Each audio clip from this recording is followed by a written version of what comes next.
Au dîner, mes parents vantent la villa de mon frère. Puis ils me disent, tu veux y rester? Je réponds, merci. Mais j'en possède déjà 2 à côté et une en face, dans laquelle voulez-vous emménager? Silence de mort à table. Je m'appelle Apolline Allard, j'ai 35 ans. Au dîner de famille de dimanche dernier, mes parents se vantaient de la somptueuse villa de mon frère. Puis, avec un mépris à peine voilé, ma mère m'a demandé si je ne voulais pas y rester quelques jours, pour fuir mon petit appartement si cosy.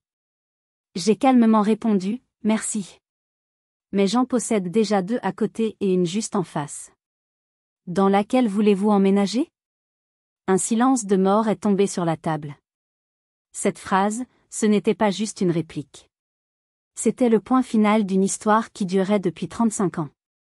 Et ce soir-là, j'ai enfin décidé de baisser le rideau sur leur comédie.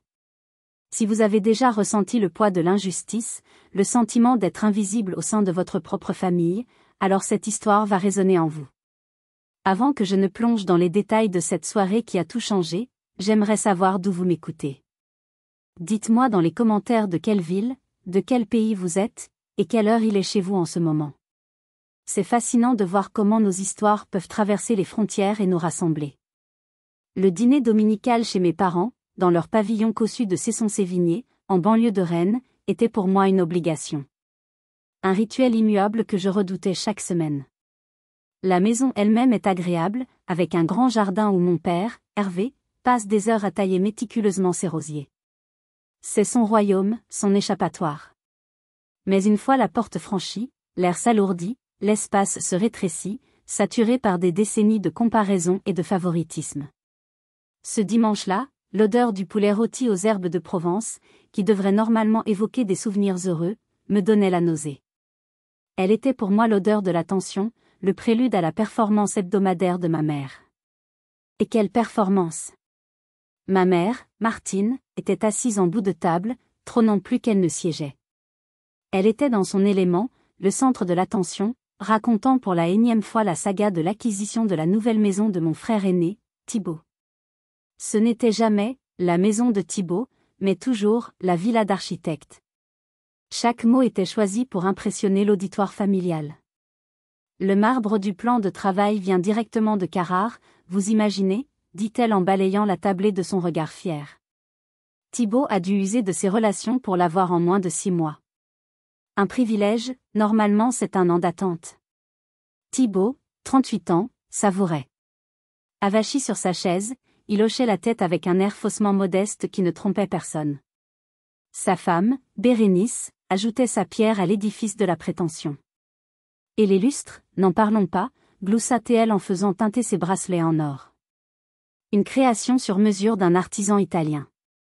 Thibaut a dû négocier pendant des semaines pour obtenir exactement ce que nous voulions. C'est un homme si persévérant. Persévérant? Je me suis presque étouffée avec ma gorgée d'eau.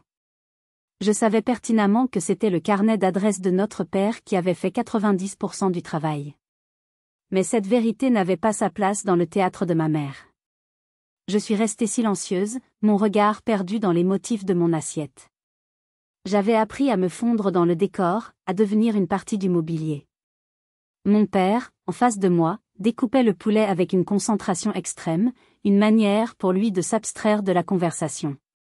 De temps en temps, son regard croisait le mien, et j'y lisais une sorte d'excuse silencieuse, une impuissance qui, avec les années, s'était transformée en habitude. Seule ma tante Geneviève, la sœur de mon père, me soutenait de son regard franc et direct. Un regard qui me disait « Tiens bon, ma grande. » Je sais. La litanie a continué, la piscine chauffée au sel, le système de son intégré dans toutes les pièces, le dressing de Bérénice qui, selon ma mère, était « plus grand que tout ton appartement, ma pauvre Apolline. » Chaque phrase était une pique, enrobée d'une fausse compassion. Car moi, Apolline, je vivais dans un 2 pièces en location dans le quartier Sainte-Thérèse à Rennes. Un appartement que j'adorais, plein de charme, mais qui, dans la narration familiale, était la preuve irréfutable de ma vie, modeste. C'est là que ma mère a porté le coup de grâce. Elle a posé son verre, s'est tournée vers moi, et a pris cet air sirupeux que je détestais tant. « Apolline, ma chérie.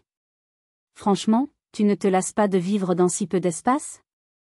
Tu sais, avec Thibaut et Bérénice, nous pensions que tu devrais peut-être venir passer quelques semaines chez eux. Pour te reposer. Tu verrais ce que c'est, le confort, un vrai foyer. Quelques cousins ont ricané. Bérénice a eu un sourire pincé. C'était plus qu'une suggestion. C'était une humiliation publique, une déclaration de mon statut d'enfant de seconde zone. Mon cœur s'est mis à battre la chamade, non pas de tristesse, mais d'une rage froide qui montait lentement de mes entrailles. J'ai serré ma fourchette jusqu'à ce que mes jointures blanchissent. C'en était trop. La pièce de ce soir était la dernière. J'avais passé des années à encaisser, à espérer un changement qui n'est jamais venu. Ce soir, le changement, c'était moi qui allais l'imposer. Pour que vous compreniez l'onde de choc qui a suivi ma réponse, il faut que je vous ouvre les portes du musée de mon enfance. Cette maison, où l'odeur du poulet rôti se mêlait à celle de l'injustice, n'était pas un foyer pour moi. C'était une exposition permanente dédiée à mon frère, Thibaut. Et j'en étais le fantôme, la gardienne silencieuse et invisible. La galerie principale était le long couloir qui desservait les chambres. Au mur, ce n'était pas de l'art, c'était un hôtel. Des photos de Thibaut à chaque âge, Thibaut sur son premier tricycle, Thibaut avec une médaille en chocolat autour du cou, Thibaut soufflant les bougies de ses anniversaires en faisant le pitre.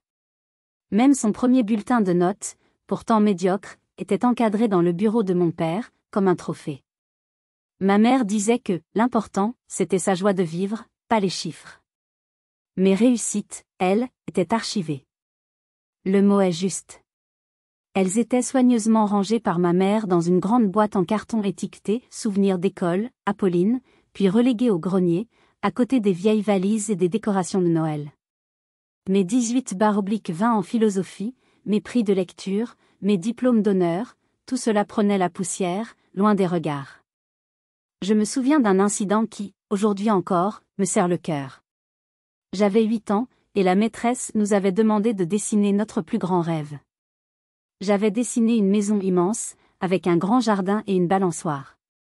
C'était la maison que je voulais construire un jour. J'y avais mis tout mon cœur, toutes mes couleurs. En rentrant, je l'ai montré à ma mère, les yeux brillants d'excitation. Elle a jeté un regard rapide. « C'est très ambitieux, ma chérie », a-t-elle commenté, un ton presque moqueur dans la voix. Le soir même, en cherchant un bout de papier pour noter un numéro de téléphone, elle a pris mon dessin. J'ai protesté, « Maman, non, c'est mon rêve. » Elle a souri, un sourire que je n'ai jamais compris. Les rêves, c'est bien, mais la réalité, c'est qu'il nous faut un mémo. Et elle a griffonné le numéro au dos de ma maison de rêve, avant de l'aimanter sur le réfrigérateur. Mon rêve était devenu un vulgaire pense-bête. Ma tante Geneviève, qui dînait avec nous ce soir-là, a vu mon visage se décomposer. Elle a tenté une approche. « Martine, tu ne devrais pas. Ce dessin est important pour elle. » Ma mère a levé les yeux au ciel. « Oh, Geneviève, ne sois pas si dramatique. C'est une enfant. Demain, elle aura oublié. Thibaut, lui au moins, il construit des choses réelles avec ses Legos, il ne perd pas son temps à dessiner des châteaux en Espagne. Thibaut n'avait pas besoin de réussir. Il avait juste besoin d'exister pour être le centre du monde de ma mère. Un jour, il est rentré à la maison avec un œil au beurre noir après s'être battu dans la cour de récréation.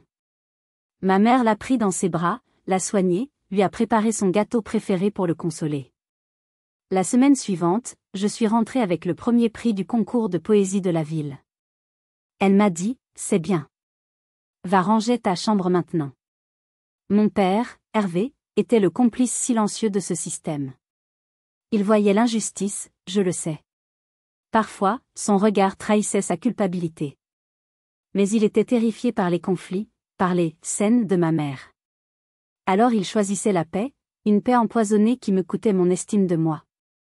Il essayait de compenser par de petits gestes secrets, ce qui rendait la situation encore plus insupportable. Il me glissait un livre en cachette, comme s'il commettait un crime. « C'est notre secret, hein, me disait-il. » Il achetait ma loyauté et son silence avec des cadeaux clandestins. Heureusement, il y avait Geneviève. Elle était mon oasis dans ce désert affectif. Elle ne me plaignait pas. Elle me voyait. Elle m'écoutait parler de mes plans, de mes ambitions, avec un sérieux que mes parents ne m'ont jamais accordé. Pour mes 16 ans, elle ne m'a pas offert un parfum ou un vêtement. Elle m'a offert un abonnement à un magazine d'économie et un carnet en cuir.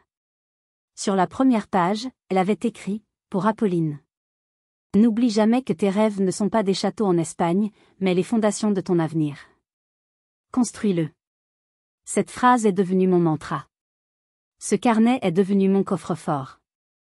J'y ai consigné chaque humiliation, non pas pour me lamenter, mais pour la transformer en carburant. Chaque compliment non reçu est devenu une brique. Chaque réussite ignorée est devenue un parpaing. Sans le savoir, ma famille ne me négligeait pas. Ils me donnaient, jour après jour, les matériaux nécessaires pour construire la forteresse imprenable que j'étais devenue. À 23 ans, mon diplôme de l'école de commerce de Rennes en poche, je brûlais d'impatience. J'avais passé 5 ans à théoriser, à étudier les stratégies d'investissement, à rêver sur le papier. L'heure de l'action avait sonné.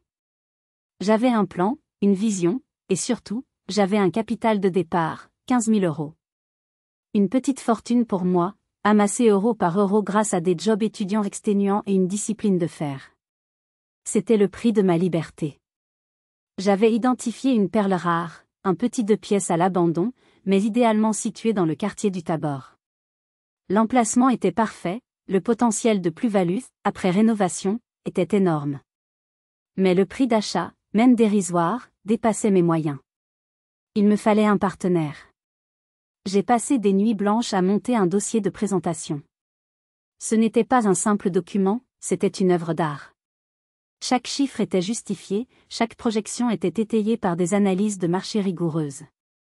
J'ai ensuite pris le plus grand risque de ma jeune vie, j'ai demandé un rendez-vous avec Monsieur Renault, une figure de l'immobilier rennais, un homme réputé pour son flair, mais aussi pour sa prudence légendaire.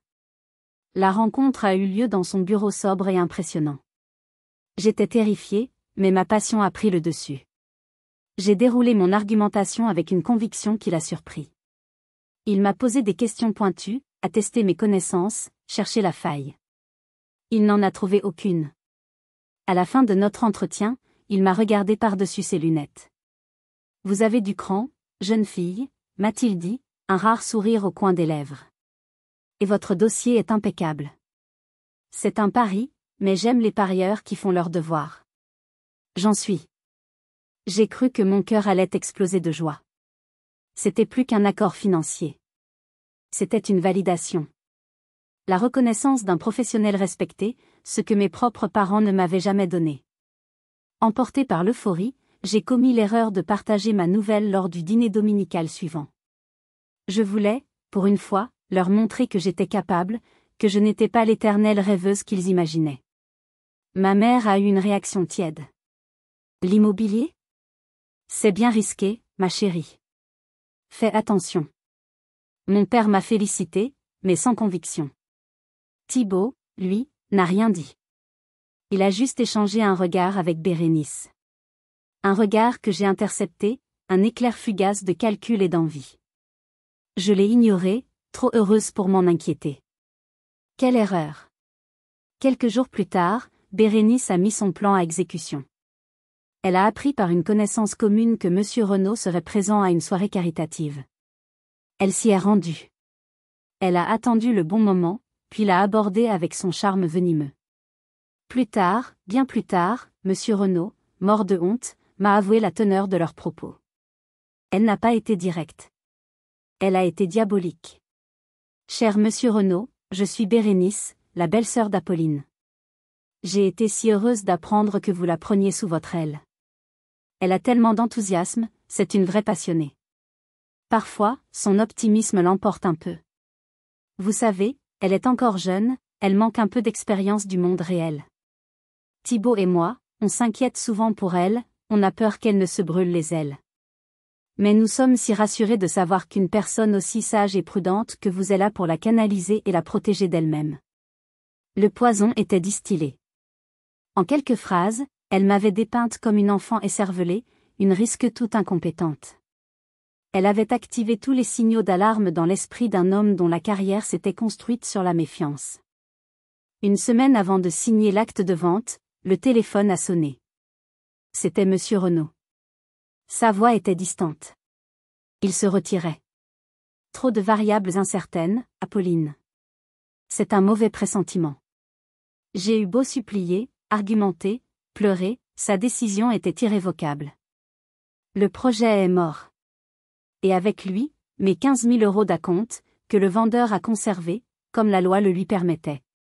J'étais anéanti. Ruiné. Trahi. Cette nuit-là, la rage a remplacé le chagrin. Assise dans le noir de mon appartement, j'ai pris une décision. Fini la gentille Apolline qui cherchait l'approbation. Fini de jouer selon leurs règles. Ils venaient de me montrer leur vrai visage. J'allais leur montrer le mien. Que auriez-vous fait à ma place? La confrontation directe ou la vengeance silencieuse? Je suis curieuse de lire vos stratégies dans les commentaires. Ils pensaient avoir gagné la bataille. Mais ils venaient de me donner la seule chose qui me manquait encore, une raison de gagner la guerre. La perte de mes 15 000 € et la trahison de ma famille ont été le creuset dans lequel mon nouveau moi a été forgé. La jeune femme enthousiaste et un peu naïve est morte ce jour-là, remplacée par une stratège patiente et déterminée. La première règle de ma nouvelle vie était simple, le secret absolu. J'ai trouvé un poste d'agent immobilier dans une grande agence rennaise. Officiellement, pour ma famille, c'était un petit travail stable. En réalité, c'était mon terrain d'entraînement. J'étais une éponge. J'ai appris les rouages du métier de l'intérieur, j'ai étudié les méthodes des meilleurs négociateurs, j'ai tissé un réseau de contacts précieux, notaires, artisans, banquiers. J'étais l'employée modèle, celle qui arrivait la première et partait la dernière. Mes collègues me trouvaient un peu trop sérieuse, un peu solitaire. Ils n'avaient aucune idée de l'ambition qui me consumait. Mes journées étaient consacrées à mon travail salarié, mais mes soirées et mes week-ends étaient dédiés à la construction de mon propre empire. J'ai vécu comme une nonne pendant 2 ans, économisant chaque centime. Mon premier achat a été un acte de défi. Un studio minuscule, presque insalubre, dans un quartier que tout le monde boudait. J'ai mis toutes mes économies dedans. J'ai passé 3 mois à le rénover de mes propres mains. J'ai appris à poser du carrelage en regardant des tutoriels sur YouTube, j'ai découvert les joies de l'enduit et du ponçage. J'ai pleuré de frustration, je me suis blessée, mais j'ai tenu bon. Le jour où j'ai remis les clés à ma première locataire, une étudiante aux yeux pétillants de joie, j'ai ressenti une fierté immense. C'était à moi. J'avais réussi. Seule. Ce fut la première pierre. Les autres ont suivi, avec une régularité de métronome. Chaque loyer perçu était immédiatement réinjecté. J'ai utilisé l'effet de levier du crédit bancaire avec une audace calculée. Mon banquier, un homme qui avait appris à me faire confiance, me suivait. Un 2 pièces par-ci, un petit local commercial par-là. Mon patrimoine grandissait de manière exponentielle, mais ma vie extérieure restait inchangée. Je conduisais toujours ma vieille Peugeot 208, je m'habillais dans des enseignes de prêt-à-porter, et je vivais dans le même 2 pièces en location. Un jour, ma mère est venue me rendre visite à l'improviste. Elle a balayé mon appartement de son regard critique. « C'est propre », a-t-elle concédé. « Mais tu ne te sens pas à l'étroit ici, ma chérie ? Tu devrais peut-être penser à acheter, non ? Ton frère et Bérénice pensent déjà à leur 2e investissement locatif, tu sais. » J'ai souri, un sourire de Joconde. J'y pense, maman. J'y pense. À ce moment-là, je venais de signer l'achat de mon 4e bien. L'ironie était délicieuse. Pendant ce temps, Thibaut et Bérénice paradaient. Leur mariage, financé en grande partie par mes parents, avait été une démonstration de mauvais goût. Ils partaient en vacances aux Maldives, postaient des photos de leur dîner dans des restaurants étoilés. Ma mère me transférait leurs publications avec des commentaires extasiés. Je regardais tout cela avec une distance clinique. Je savais que leur train de vie était une illusion, une façade fragile entretenue à crédit. Quelques années plus tard, l'opportunité que j'attendais s'est présentée. Une succession compliquée mettait sur le marché un lot de 3 maisons de ville adjacentes dans le quartier de la Patinoire, l'un des plus chics de Rennes. C'était un investissement colossal, bien au-delà de tout ce que j'avais fait jusqu'alors. C'était aussi le quartier où je savais que Thibaut et Bérénice rêvaient d'habiter. J'ai travaillé sur le dossier pendant des semaines, j'ai monté un plan de financement audacieux, j'ai convaincu mon banquier de me suivre. Le jour de la signature, chez le notaire, mes mains étaient moites. En paraphant les documents qui faisaient de moi la propriétaire de ces 3 maisons, d'une valeur de plus de 2 millions d'euros, je suis officiellement devenue millionnaire. J'ai fêté l'événement en m'offrant une pâtisserie chez le Daniel, que j'ai mangée seule sur un banc du parc du Tabor. En regardant les enfants jouer, j'ai pensé à la petite fille de 8 ans qui dessinait sa maison de rêve. Elle aurait été fière de moi. J'étais un iceberg. Ils ne voyaient que la partie émergée, Apolline, la trentenaire célibataire avec un travail correct mais sans plus. Ils ignoraient la puissance massive et silencieuse qui se cachait sous la surface. Et cet iceberg se dirigeait droit sur leur Titanic d'arrogance. La collision n'était plus qu'une question de temps. Le poulet rôti était presque terminé. Le vin avait délié les langues, et l'ambiance, déjà faussement cordiale, était devenue franchement mielleuse. C'est le moment que ma mère choisit toujours pour ses grandes annonces. Elle aime avoir un public captif et légèrement anesthésié par la digestion. Elle a raclé sa gorge, un petit bruit sec qui a instantanément capté l'attention de toute la tablée. Elle a posé sa fourchette et son couteau avec une lenteur calculée, a joint ses mains, et a adopté cet air de matriarche bienveillante qui m'a toujours glacé le sang. Mes chers amis, ma chère famille, a-t-elle commencé, comme si elle s'adressait à l'Assemblée nationale. Hervé et moi avons pris une décision importante concernant l'avenir. Mon père a sursauté, visiblement pas au courant de l'annonce imminente. Il a jeté un regard inquiet à ma mère, mais elle l'a ignoré. Comme vous le savez, mon père, votre grand-père bien-aimé, nous a laissé un petit héritage. Un fonds fiduciaire qu'il voulait voir utilisé pour aider ses petits-enfants à bien démarrer dans la vie. Elle a fait une pause dramatique, son regard se posant tour à tour sur Thibaut, puis sur moi. Mon cœur s'est serré. Ce fonds. La promesse. Le symbole d'une équité qui n'avait jamais existé. J'avais presque oublié son existence, mais à cet instant, il est revenu me hanter. C'était une somme modeste, peut-être 50 000 euros, mais sa valeur symbolique était immense. C'était la dernière preuve tangible que, aux yeux de mon grand-père au moins, j'existais. Ma mère a continué, sa voix se remplissant d'une émotion feinte. La promesse était de le partager entre Thibaut et Apolline. Cependant, les circonstances de la vie font que les besoins ne sont pas toujours les mêmes. Elle a posé son regard sur moi, et pour la première fois, ce n'était pas de la pitié que j'y ai lue, mais une sorte de dureté, de justification. Apolline, ma chérie, tu as choisi une vie simple, une vie sans grande charge. C'est tout à ton honneur. C'était une insulte déguisée en compliment. Elle s'est ensuite tournée vers Thibaut, son visage s'illuminant. Thibaut, toi et Bérénice, vous construisez quelque chose de grand. Vous avez des projets, une vision. Vous avez un statut à maintenir, des responsabilités. C'est pourquoi, après mûre réflexion, ton père et moi avons décidé qu'il était de notre devoir de vous aider. Nous allons vous léguer l'intégralité du fonds. Les mots sont restés suspendus dans l'air, lourds, toxiques. 50 000 euros. Ce n'était rien comparé à mon patrimoine, mais c'était tout. C'était la gifle finale. La négation absolue de ma place dans cette famille. Thibaut et Bérénice ont joué la surprise, mais leurs yeux brillaient d'une avidité mal contenue. Ils ont commencé à murmurer entre eux, planifiant déjà l'utilisation de cet argent tombé du ciel. Le court de tennis, enfin, a gloussé Bérénice. Je sentais le sang quitter mon visage. Mes mains sont devenues glacées. J'ai regardé mon père. Il était blême. Il regardait sa femme avec une expression de stupeur. Elle avait pris cette décision seule. Elle venait de l'humilier autant que moi. J'ai trouvé la force de parler, ma voix n'était qu'un souffle. Maman, tu avais promis. Elle m'a regardé, et son masque de bienveillance est tombé. Son visage s'est durci. Apolline, arrête tes enfantillages. J'ai expliqué ma décision. Elle est logique.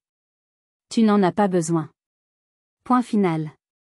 Sois heureuse pour ton frère, pour une fois. Sois heureuse pour ton frère. Cette phrase. La phrase qu'elle m'avait répétée toute ma vie. C'était la goutte d'eau. Non, ce n'était pas une goutte d'eau. C'était une goutte d'acide. La goutte d'acide qui a fait fondre la dernière parcelle de patience, la dernière once d'espoir filial en moi. Le bruit dans la pièce s'est estompé.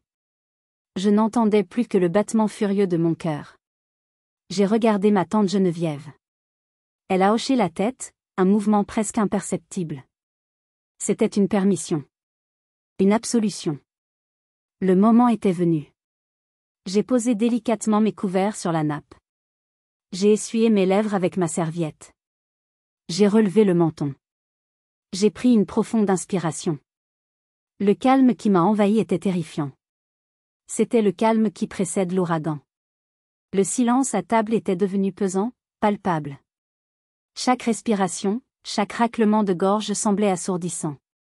Ils me regardaient tous, s'attendant à une explosion de larmes, à une crise d'hystérie qui confirmerait leur image de moi, la fille fragile, trop émotive. Je leur ai offert tout le contraire. Ma voix, quand elle s'est élevée, était d'un calme désarmant. Chaque mot était articulé, précis, comme une lame de scalpel. Tu sais, maman, pour une fois, tu as parfaitement raison. Je n'ai absolument pas besoin de ce fond. Un murmure de soulagement a parcouru la table. Ma mère a esquissé un sourire victorieux. Elle pensait avoir gagné. Elle pensait que j'avais capitulé. J'ai continué, mon regard ne la quittant pas, mais ce n'est pas pour les raisons que tu imagines. Je n'en ai pas besoin, parce que pendant que vous étiez occupé à financer le « standing » de Thibaut, j'étais occupé à construire le mien. J'ai fait une pause, savourant leur confusion. Vois-tu, cette magnifique villa d'architecte dont tu es si fier? Je la connais très bien. Et pour cause. Je suis la propriétaire des 2 maisons qui la jouxtent. Et aussi de celle qui lui fait face. Stupéfaction. Les mâchoires sont tombées. Littéralement. Ma mère a ouvert la bouche, mais aucun son n'en est sorti. Le visage de Thibaut est passé par toutes les couleurs de l'arc-en-ciel, du rouge de la colère au blanc de la panique. Bérénice a lâché son verre, qui s'est écrasé sur son assiette dans un bruit strident. Je n'avais pas fini. J'ai sorti de mon sac la pochette en plastique, mon joker, mon acte d'accusation. Je l'ai posé sur la table avec un bruit sec. Mon patrimoine immobilier personnel, aujourd'hui, est estimé à un peu plus de 2 millions d'euros. Alors oui, maman, je confirme. Tes 50 000 euros, tu peux les garder. Thibaut s'est jeté sur les documents, ses mains fébriles. C'est impossible. C'est faux, a-t-il bégayé, la voix étranglée.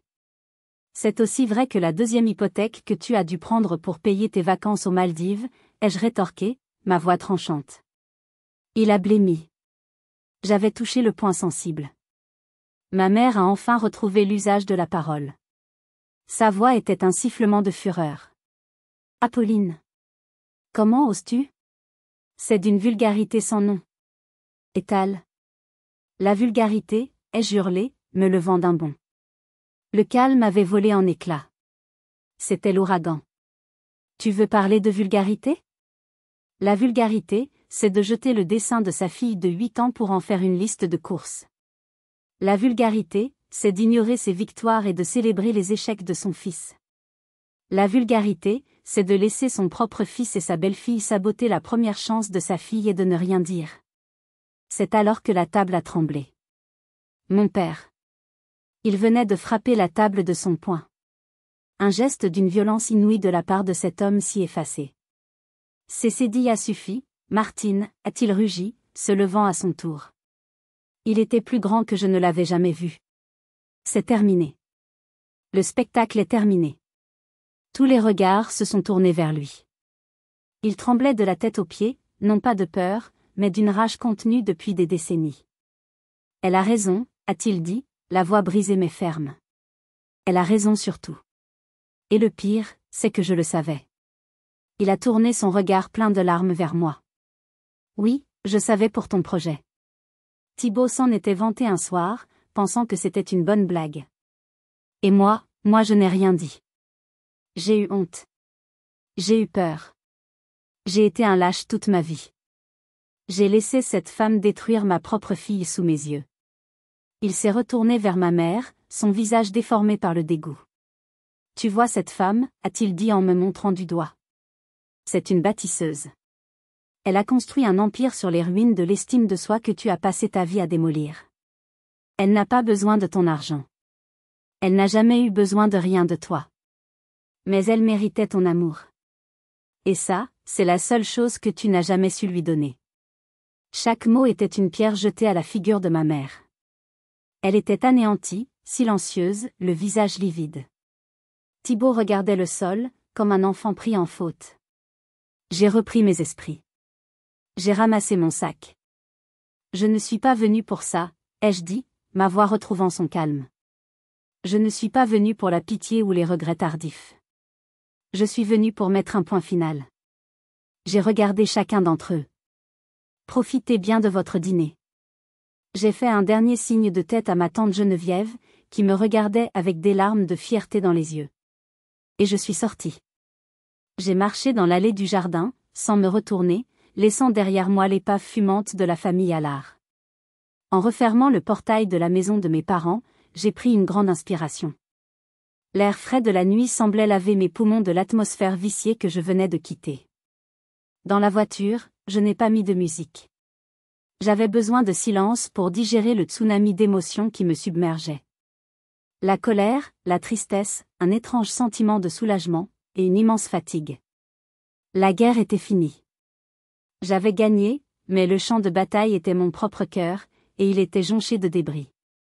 Le retour vers Rennes a été un voyage à travers mes souvenirs. Chaque virage me rappelait un moment, une conversation, une humiliation. Mais pour la première fois, ces souvenirs n'avaient plus le même poids. La vérité, une fois dite, a un pouvoir purificateur. Elle ne guérit pas les blessures, mais elle les expose à l'air libre, et c'est la première étape vers la cicatrisation. Arrivé dans mon appartement, la première chose que j'ai faite a été de me servir un grand verre d'eau. Mon téléphone, posé sur la table, a commencé à vibrer frénétiquement. C'était ma mère. Des messages textes, des appels manqués. Je les ai ouverts, presque par réflexe masochiste. C'était un déferlement de haine et d'incompréhension. Comment as-tu pu nous faire ça? Tu as tout détruit par ton arrogance, tu nous as humiliés devant toute la famille. Pas un mot pour reconnaître sa part de responsabilité. J'ai lu les messages sans émotion, comme si je lisais les divagations d'une étrangère. Puis, avec un calme olympien, j'ai bloqué son numéro. Ensuite, un message de Thibaut. Court, hargneux, truffé de fautes. Bravo. T'as gagné. T'es contente MTN? J'ai bloqué son numéro aussi.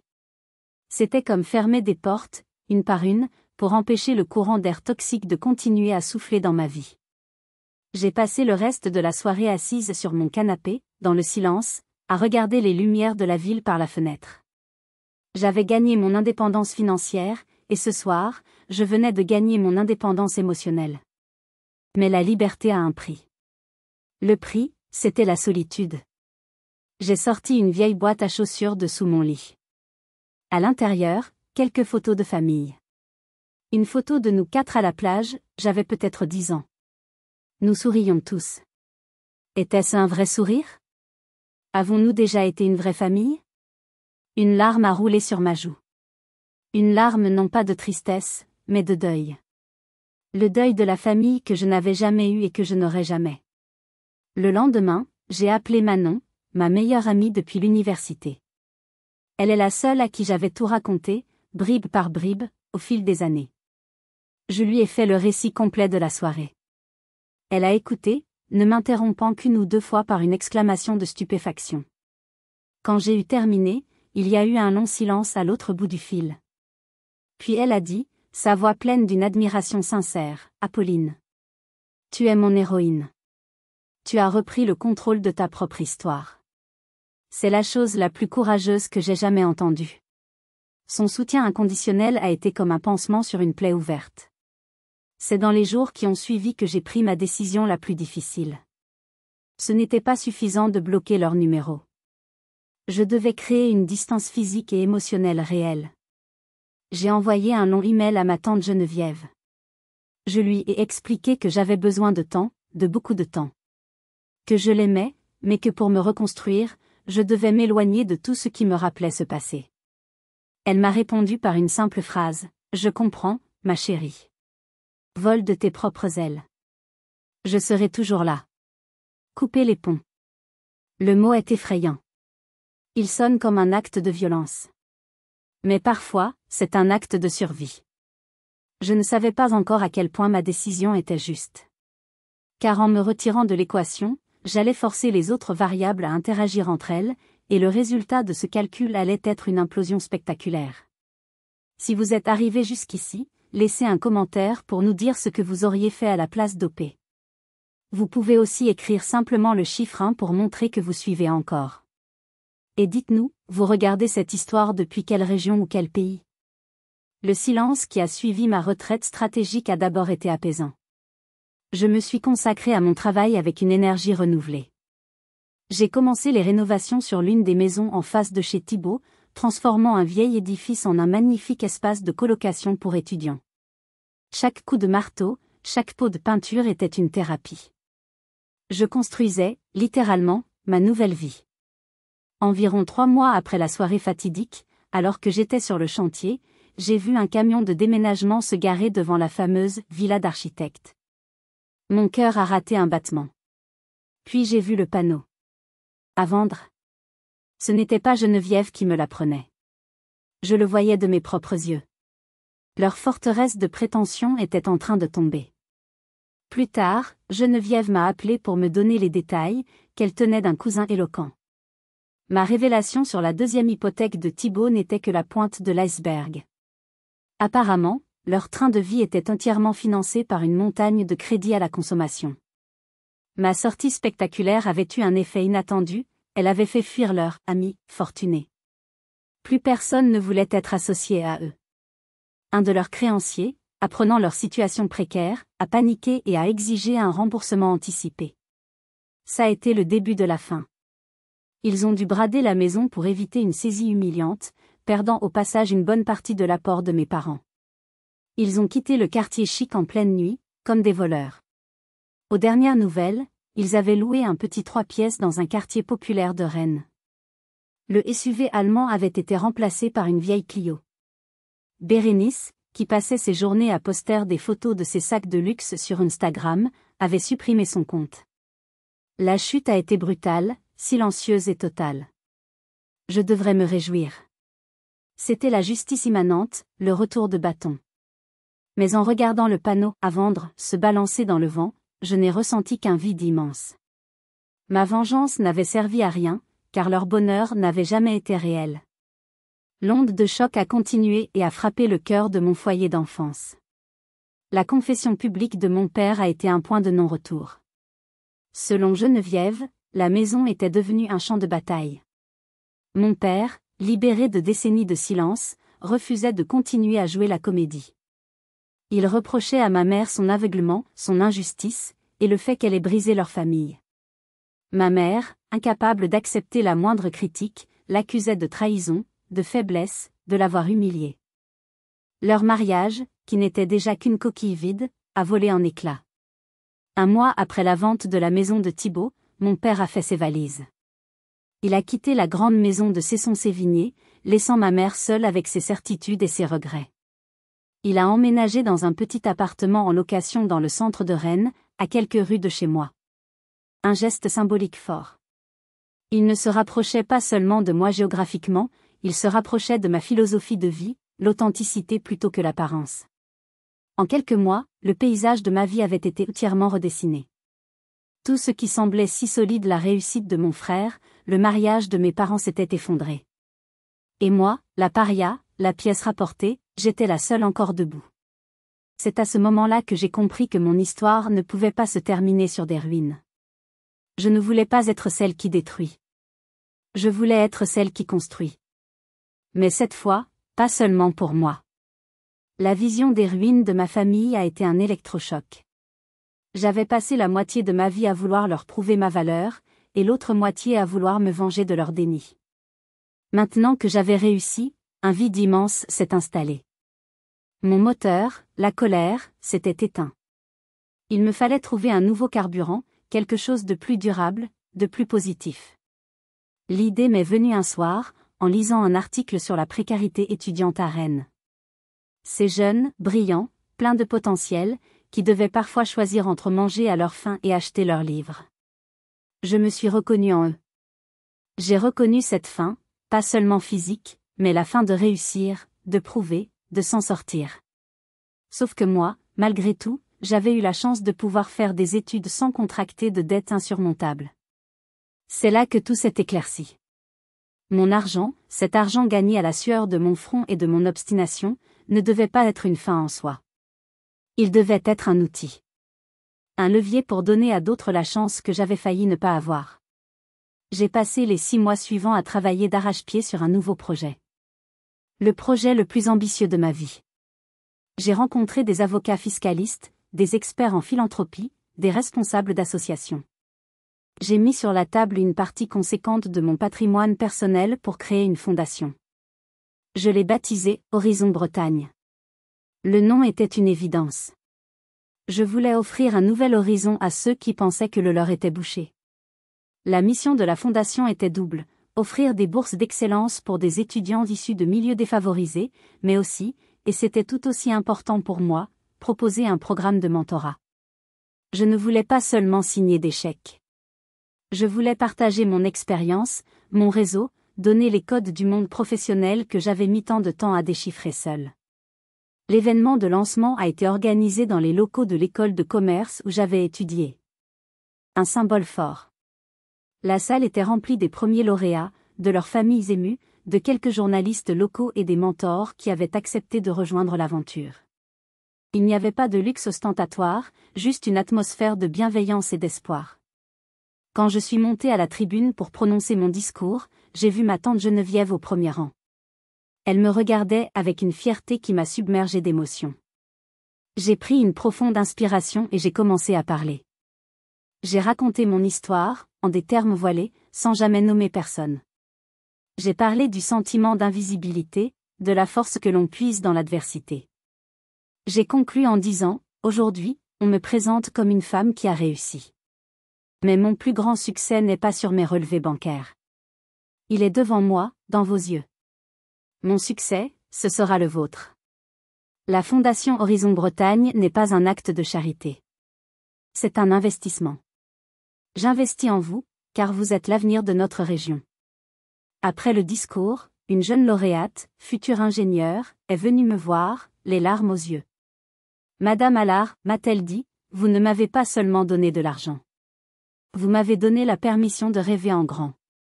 À cet instant, j'ai compris que j'avais enfin trouvé mon véritable but. J'avais transformé le poison de mon passé en un antidote pour l'avenir des autres. L'article de Manon dans Ouest France le lendemain a eu un grand retentissement.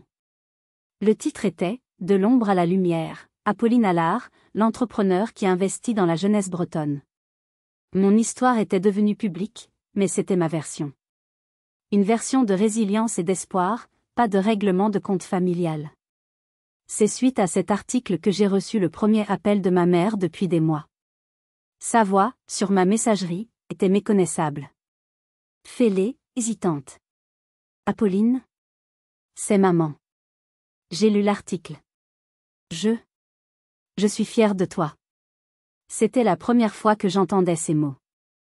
35 ans d'attente. Mais il sonnait creux, comme un écho venu de trop loin. J'ai effacé le message. Il était trop tard. Mon héritage, désormais, ne dépendait plus de son approbation. La fondation est devenue le centre de ma vie. Elle m'a apporté une joie et un sentiment d'utilité que l'accumulation de biens immobiliers ne m'avait jamais procuré. Je me sentais enfin alignée, en paix avec mon parcours. Mais il restait une dernière pièce du puzzle à mettre en place, une dernière relation à redéfinir. Un matin, en relevant mon courrier, j'ai trouvé une enveloppe qui tranchait avec les autres. Pas de fenêtre en plastique, pas de logo d'entreprise. Juste mon nom, tracé d'une écriture que je connaissais par cœur, mais que je n'avais pas vue depuis des années. L'écriture de mon père. Mon cœur s'est emballé. Je l'ai posée sur la table de la cuisine et je l'ai regardée pendant un long moment, comme si elle pouvait m'exploser au visage. Finalement, j'ai pris un coupe-papier et je l'ai ouverte. La lettre était courte, manuscrite sur une simple feuille de papier à lignes. Ma chère Apolline, je ne t'écris pas pour te demander pardon. Le pardon, ça se mérite, et je n'ai rien fait pour mériter le tien. Je t'écris pour te dire que je te vois. Je te vois dans l'article du journal. Je vois la femme forte, intelligente et généreuse que tu es devenue. Et je vois aussi le lâche que j'ai été. Pendant 30 ans, j'ai choisi le confort du silence plutôt que le courage de te défendre. J'ai cru que je protégeais ma famille, alors que je la laissais s'empoisonner. Il n'y a pas un jour où je ne regrette pas mon silence. Le soir du dîner, quand tu as tout révélé, tu n'as pas seulement brisé une illusion. Tu m'as aussi libéré. Tu m'as forcé à regarder la vérité en face. Je vis seule maintenant. C'est une vie calme, parfois un peu solitaire. Je lis beaucoup. Je marche. Je réfléchis. J'apprends à vivre avec mes regrets. Je ne te demande pas de revenir dans ma vie. Je ne te demande rien. Je voulais juste que tu saches que ton père, quelque part dans cette ville, est immensément fier de toi. Pas de tes millions, mais de ton cœur. Avec toute mon affection, Hervé. J'ai lu la lettre 10 fois, 20 fois. Les larmes coulaient sur mes joues, mais ce n'étaient pas des larmes de tristesse. C'étaient des larmes de soulagement. Il avait compris. Il n'essayait pas de se justifier. Il prenait sa part de responsabilité.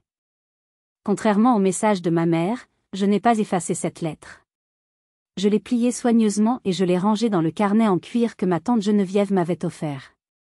Une semaine plus tard, je lui ai envoyé un texto. Un café, samedi matin ? Sa réponse a été instantanée, avec joie.